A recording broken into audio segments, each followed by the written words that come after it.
berjuang fisabilillah, tuju satu arah dan tinggi di jurang kalimatullah. Berpegang tawakal, gapai cita dan suci mardatillah. Sabar gigih cekal, menyebar risalah Rasulullah. Kerana dakwah tugas mulia, pusaka agung para anbiya, menyelamatkan ummah mesti sepenuh daya. Walau dicaci, jua dihina, tidak akan memadam bara cinta. Rela dikorbankan segala-galanya demi redha Maha Esa. Yayasan Dakwah Islamiyah Malaysia melestari gerakan dakwah, menyatu, memandu ummah, menyebar risalah nubuah. Yayasan Dakwah Islamiyah Malaysia, medan sinergi dan ukhuwah, binaan hukum bersatu tubuh. Siru ala barakatillah, siru ala barakatillah.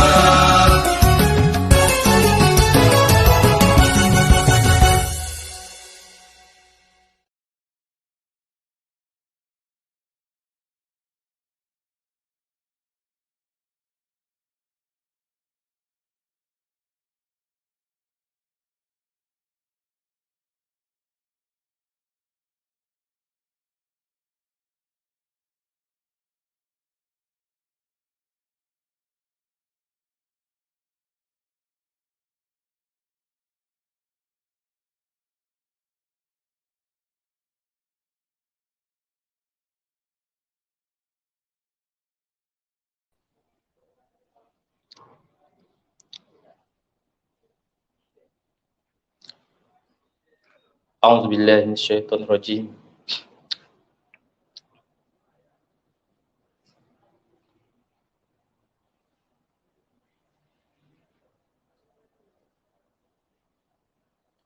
Bismillahirrahmanirrahim. Alhamdulillahirabbil alamin wa bihi nasta'in wa la 'udwana 'alal zalimin. Asyhadu an la ilaha illallah wa asyhadu anna Muhammadan 'abduhu wa rasuluh. Amma ba'd. Syukur kita kepada Allah Subhanahu wa taala kerana kita masih lagi diberi peluang untuk berada dalam majlis ilmu dan majlis yang dinaungi oleh para malaikat, insya-Allah. Hari ini kita baru selesai pada musim ibadah. Beberapa bulan yang lepas kita berada dalam musim ibadah. Bermula dengan Sya'ban, Rejab, Sya'ban, Ramadan, kemudian Aidil Fitri, kemudian Zulqa'dah, Zulhijjah, Syawal, Zulqa'dah dan Zulhijjah. Semuanya itu dipanggil musimul ibadah. Kenapa dipanggil musimul ibadah?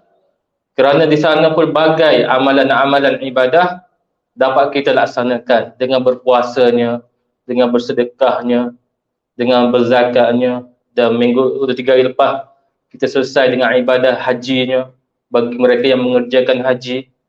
Bagi mereka yang tidak mengerjakan haji, kita adhiyah, berkorban kerana Allah Subhanahu wa taala. Jadi para ulama apabila berakhirnya musim haji ni, maka rasa sedihlah kerana berakhirnya musim ibadah. Selepas pada Zulhijjah ni, macam fadilat-fadilat yang besar ini sudah tidak ada. Tinggal lagi ibadat-ibadat biasalah. Dan timbul rasa sedih bagi ahli-ahli ibadah kerana nak tunggu musim ibadah ni pula, kena tunggu bulan 3 tahun depan pula, ataupun bulan 2 ni pula baru start ibadah yang, bagi pesta ibadah yang Allah ganjarkan pahala yang berlipat ganda. Risaunya apa? Risaunya tak sempat berada di dalam musim ibadah, tidak dipanjangkan umur untuk merebut amalan ibadah. Jadi, bagi mereka yang sempat dengan musim ibadah tapi terlepas dengan amalan-amalan yang sepatutnya dilaksanakan, maka kena bermuhasabah. Kenapa kita tidak sempat beribadah pada musim-musim ibadah, sedangkan ganjaran yang Allah kurniakan sangatlah tinggi. Mudah-mudahan Allah kurniakan kita panjang umur untuk bersama-sama dalam beribadah kepada Allah Subhanahu wa taala. Hari ini kita nak sambung berkenaan dengan syarahan hadis yang ke-6 dalam hadis 40, iaitu hadis berkenaan dengan halal dan haram. Perkara halal dan haram ini dah jelas. Cuma yang menjadi sesuatu yang membimbangkan ialah syubhat, perkara-perkara mutasyabihat yang tidak jelas hukumnya. Jadi bagaimana ulama menjelaskan hadis ini? Bagilah kita sama-sama mendengar beberapa syarahan berkaitan dengan syubhat yang perlu kita fahami. Kenapa berlakunya syubhat? Yang pertama, berlakunya syubhat kerana kita tak pasti. Para ulama ni ada yang tak pasti kesahihan dalil tu, adakah dalil itu dhaif ataupun sah, sanadnya sahih ataupun dhaif. Jadi mereka bimbang untuk berhujah dengan sesuatu hadis, jadi timbullah syubhat pada sesuatu hukum. Yang kedua, mereka tidak pasti adakah dalil ni, hadis ni walaupun sahih, adakah membawa maksud hadis ni wajib ataupun sunat ataupun makruh ataupun haram. Jadi itu adalah sebab berlakunya syubhat. Contohnya apa? Dululah, contoh dulu. Merokok dulu, awal-awal timbulnya rokok ni ulama berselisih pandangan. Haram ke tidak haram? Sehinggalah bila kita banyak menerima kesan-kesan merokok ni, maka ulama sepakat bahawa merokok ni adalah haram. Pada awal tu ulama tak sepakat kerana tidak jelas hukumnya. Kerana tidak jelas apa akibatnya daripada merokok. Tapi sekarang ni akibat merokok sangat jelas bahayanya dan mudaratnya. Bahkan mudarat merokok ni bukan sahaja kepada perokok, tetapi kepada orang yang berada dalam kawasan merokok tu. Jadi pernah peristiwa 15 tahun selepas pada merokok tu, kesan kepada isteri yang perokok tu adalah kanser dan sebagainya. Jadi akibat perokok ni bukan sahaja mudarat kepada diri dia, tapi data menjelaskan mudarat itu kepada orang sekeliling dia, termasuklah anak-anak. Jadi dosa perokok ni sangat beban dosa bagi perokok ni sangat besar, kerana dia telah memberi mudarat kepada dirinya dan mudarat kepada orang sekelilingnya. Jadi sebab itulah penjelasan tentang rokok ni sudah jelas keharamannya.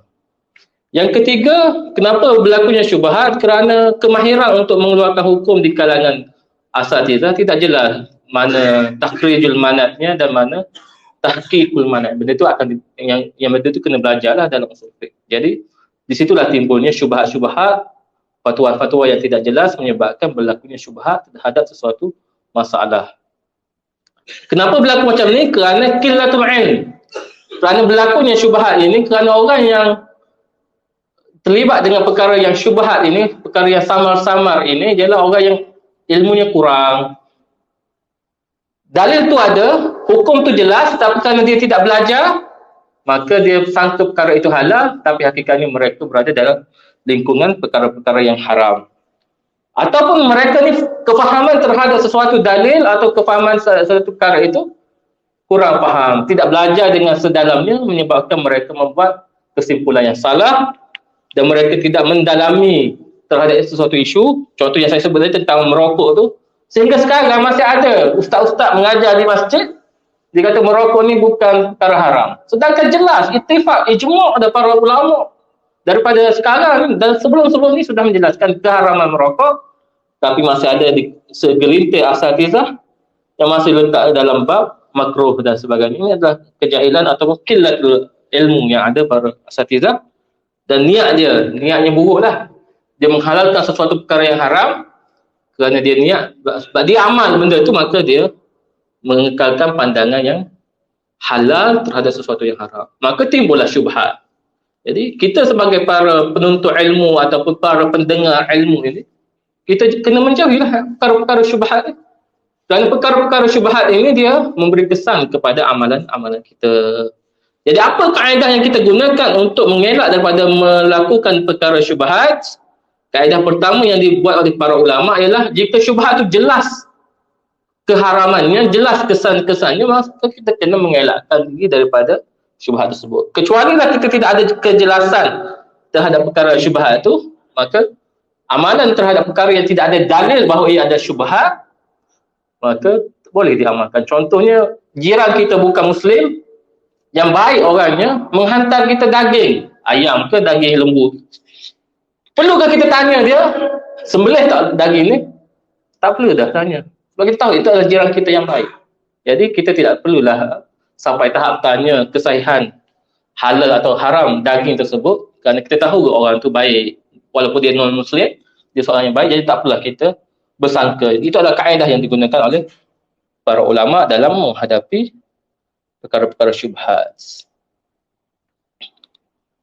Dan jangan terlampau lah kita pergi ke pasar raya, kita tengok leher ayam tu sembelih ke tak. Bukan itu, bukan tanggungjawab kita untuk sampai tahap itu, kerana itu adalah perkara yang ta'amuk fiddin, berlebih-lebihan dalam mencari suatu perkara yang tidak sepatutnya dianjurkan oleh Islam. Jadi kita jelas, bila kita masuk ke pasar raya, kita dah jelas dah, dan di dalam pasar raya itu adalah semuanya adalah halal. Jadi jangan kita bimbanglah daging-daging yang ada di pasar raya. Ataupun dobi-dobi itu kita nak tanya, dobi ni non-Muslim guna ke apa? Itu adalah orang yang hulu, melampau dalam memahami hukum Islam. Tak perlu sampai tahap tu kita mencari kebersihan atau kesucian terhadap sesuatu perkara. Itu bukan dianjurkan di dalam Islam.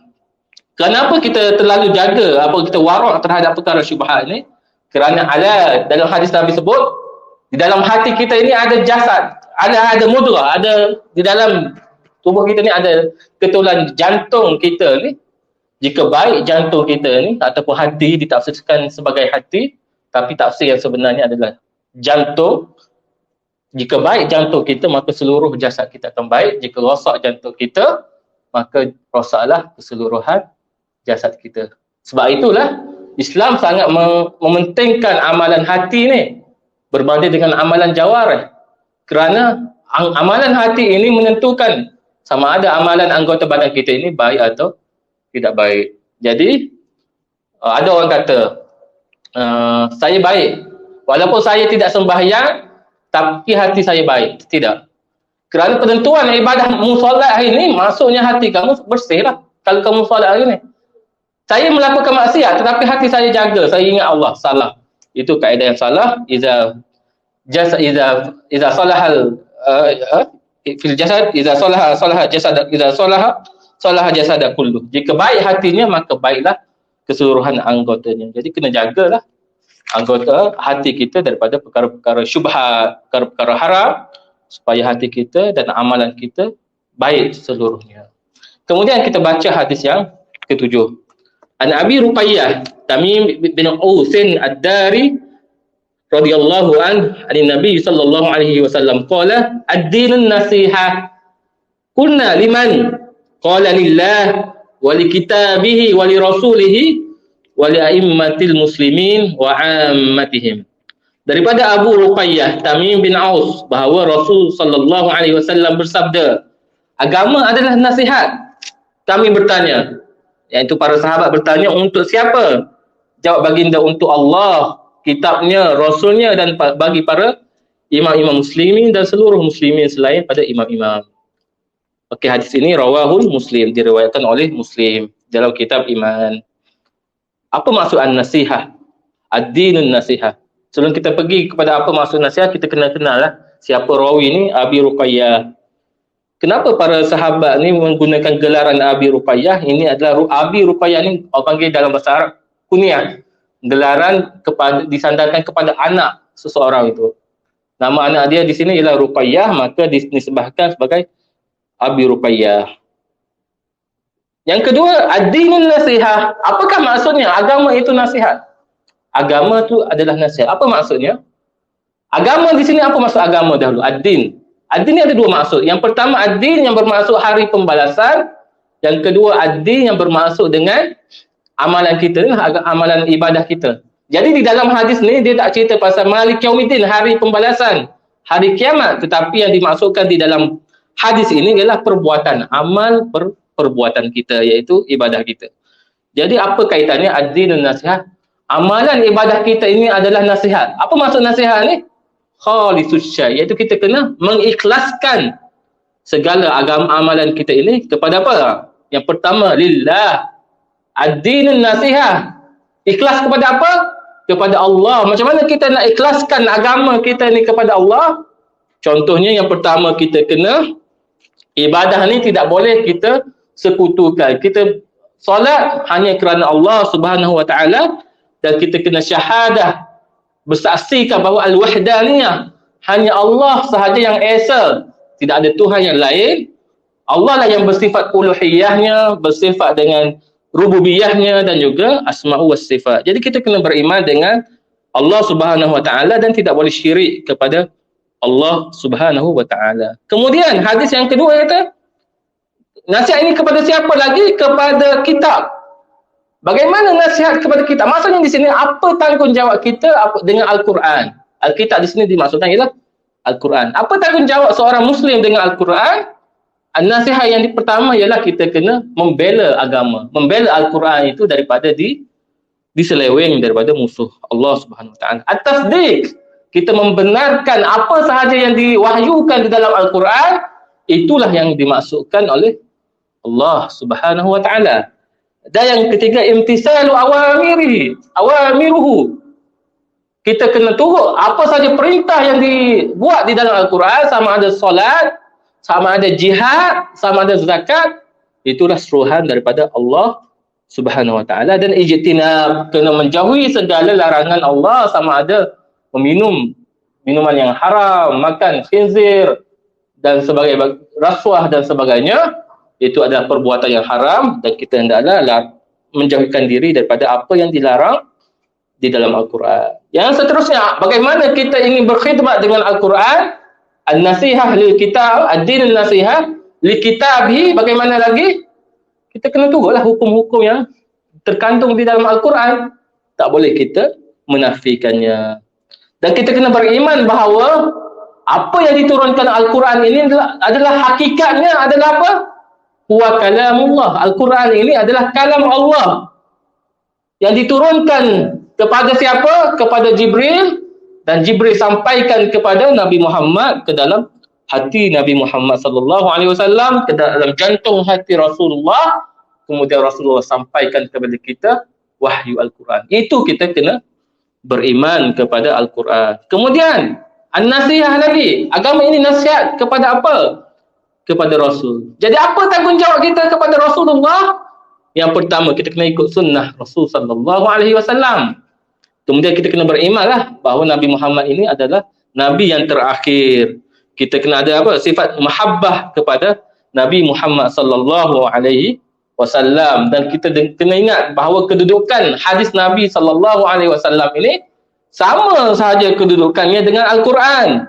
Maksudnya kita kena berhujah dengan hadis, kedudukannya sama dengan kita berhujah dengan Al-Quran. Jadi itulah antara maksud yang disampaikan. Apakah yang dimaksudkan dengan nasihat li kitabihi, iaitu li rasulihi, iaitu kita kena rasa mahabbah, kasih sayang kepada Allah, dan kena beriktikad bahawa Allah, Rasul sallallahu alaihi wasallam, apa sahaja yang keluar daripada mulut Rasulullah merupakan wahyu Allah Subhanahu wa taala. Kemudian a'immatul muslimin, apakah nasihat kepada imam-imam muslimin? Bagaimana kita nak faham nasihat ini adalah a'immatul muslimin? Maksudnya apa tanggungjawab kita kepada para imam? Apakah yang dimaksudkan dengan imam di sini? Ada dua. Yang pertama, imam ini adalah ulama. Yang kedua, imam ini adalah para pemimpin, khalifah, pemimpin-pemimpin ini kita dipanggil imam. Macam mana kita kena berkhidmat dengan ulama? Macam mana kita ingin menasihati ulama, iaitu dengan kita mahabbah, kita kena kasih kepada para ulama, dan juga kita kena mentaati apa sahaja suruhan para pemimpin-pemimpin kita.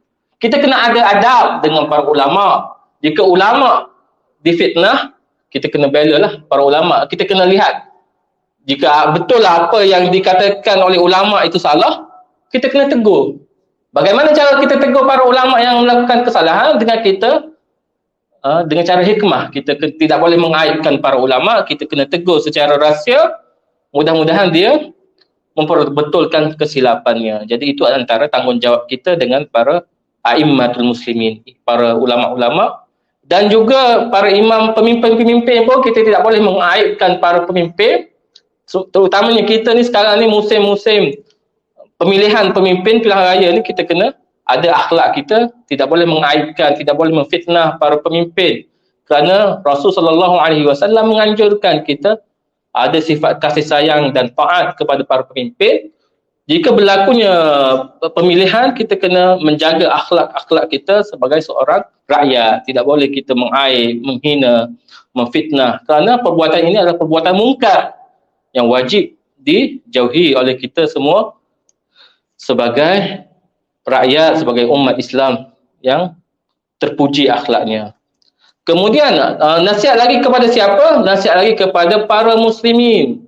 Bagaimana kita memberi nasihat kepada muslimin? Maksudnya apa tanggungjawab kita sesama muslimin? Sampaikan salam. Jumpa dengan orang muslim kena sampaikan salam. Kita kena ada sifat kasih sayang, kena saling at-ta'awun, bantu-membantu dengan para muslimin. Inilah ajaran Nabi Muhammad sallallahu alaihi wasallam. Jadi subhanallah, apabila Allah sebut ad-dinun nasiha, Allah nak cerita kepada kita, Rasul sallallahu alaihi wasallam nak ceritakan kepada kita tanggungjawab kita dengan Allah, tanggungjawab kita dengan kitab, tanggungjawab kita dengan para rasul dan para a'immatul muslimin ini sangatlah besar, dan kita tidak boleh lari daripada tanggungjawab ini dengan mentaatinya, mengasihinya dan menjauhi segala larangannya, insya-Allah.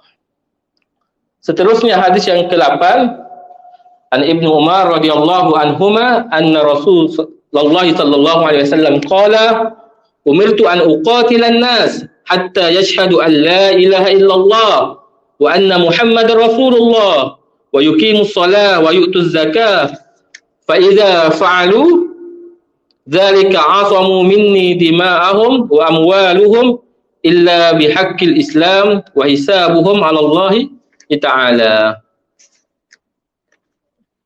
Hadis ini menceritakan tentang kehormatan seorang muslim.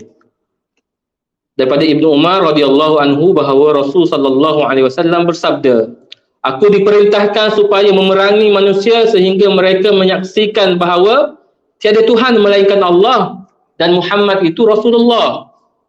Mendirikan sembahyang dan menunaikan zakat. Apabila mereka melaksanakan semuanya, itu maka terselamatlah darah dan harta mereka daripada aku, melainkan dengan hak Islam. Dan hisab mereka terserahlah kepada Allah Subhanahu wa taala. Hadis ini nak menceritakan bahawa syariat jihad bagi mereka yang menafikan hak-hak Allah dan hak-hak Rasulullah, iaitu yang pertama hak Allah ialah kita kena beriman kepada Allah Subhanahu wa taala. Jadi yang pertama syahadah. Jika ada kumpulan, maksudnya jika berlakunya peperangan, kita hendaklah berperang sehingga mereka mengucap syahadah, maksudnya mereka beriman kepada Allah Subhanahu wa taala dan mendirikan solat dan menunaikan zakat. Kerana jika mereka melaksanakan semua syariat Allah, maka mereka terlindunglah daripada halalnya darah. Maksudnya apa? Di dalam peperangan jihad muslim ini, apabila tertegaknya agama Allah, maka hak Allah dan Rasul ke atas kita ialah menjaga diri kita daripada dibunuh ataupun daripada dirosakkan ataupun diperangi oleh orang lain. Jadi darah umat Islam ini tinggi nilainya, tidak boleh sewenang-wenangnya umat Islam ini dibunuh kecuali mereka melakukan zina, iaitu orang Islam melakukan zina yang sudah berkahwin kemudian melakukan zina, maka mereka dihalalkan dibunuh, ataupun mereka membunuh orang yang lain, maka mereka dihalalkan bunuh. Jadi apa kesimpulan daripada hadis ini? Hadis ini nak ceritakan tentang faridatul jihad, kewajiban jihad. Jihad ni terbahagi pada dua lah, fardu ain dan fardu kifayah. Tidaklah kesemua orang Islam ini kena keluar berjihad. Ada kumpulan yang diwajibkan berjihad, ada kumpulan yang tidak diwajibkan berjihad. Mereka belajar dan menyampaikan dakwah kepada umat Islam yang lain. Jadi kedua, apa faedah daripada hadis ni? Yang kedua kita wajib bersyahadah an la ilaha illallah dengan hati dan lisan. Jadi hadis ni nak beritahu kepada kita betapa pentingnya syahadah, kerana dengan syahadah inilah darah kita terbela dengan Allah dan Rasulnya. Allah dan Rasul akan membela orang-orang yang bersyahadah. Orang-orang yang bersyahadah tidak boleh diperangi. Jadi besarnya tanggungjawab syahadah, besarnya faedah asy-syahadah.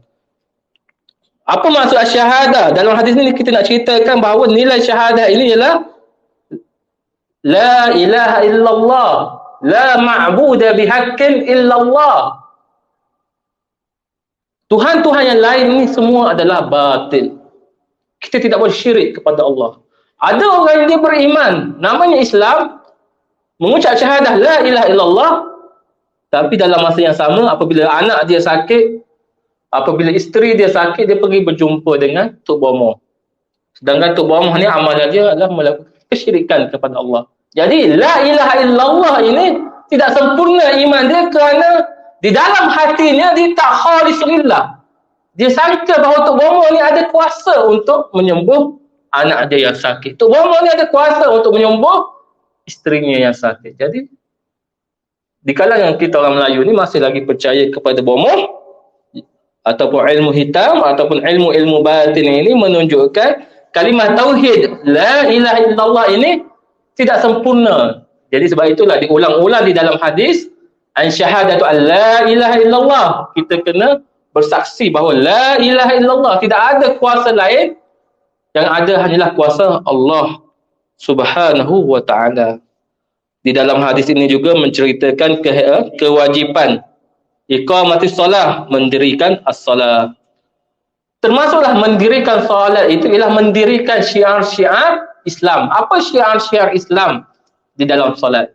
Antaranya ialah azan. Yang kedua ialah iqamah. Jadi tak boleh kita ni nak tukar syiar Allah, maksudnya bila masuk waktu zuhur kita terus bersolat, nak jimat waktu tak boleh. Kerana syiar-syiar Islam iaitu azan dan iqamah ini adalah perkara yang diwajibkan oleh kita sebagai umat Islam. Termasuklah di dalam hadis wujub iqamatis solat, termasuklah mendirikan solat ini ialah mendirikan syiar-syiar Islam dengan azannya dan dengan iqamahnya. Kemudian apa hak-hak yang diwajibkan apabila seseorang itu sudah beragama Islam, iaitu mengeluarkan zakat. Sebab itulah zaman Abu Bakar As-Siddiq, orang yang tidak mengeluarkan zakat diperangi. Ada satu kumpulan di zaman Abu Bakar As-Siddiq tidak mengeluarkan zakat, tidak mahu mengeluarkan zakat, maka mereka diperangi kerana mereka menafikan salah satu daripada rukun Islam, iaitu mengeluarkan zakat. Jadi para hadis ini menceritakan dengan musuh-musuh Islam, iaitu di dalam peperangan, dalam sebuah peperangan kita boleh membunuh orang yang bukan Islam. Kafir yang bukan kafir non-Muslim, kafir yang kita berperang lah maksudnya. Jadi kita dibenarkan membunuh kafir yang memerangi Islam.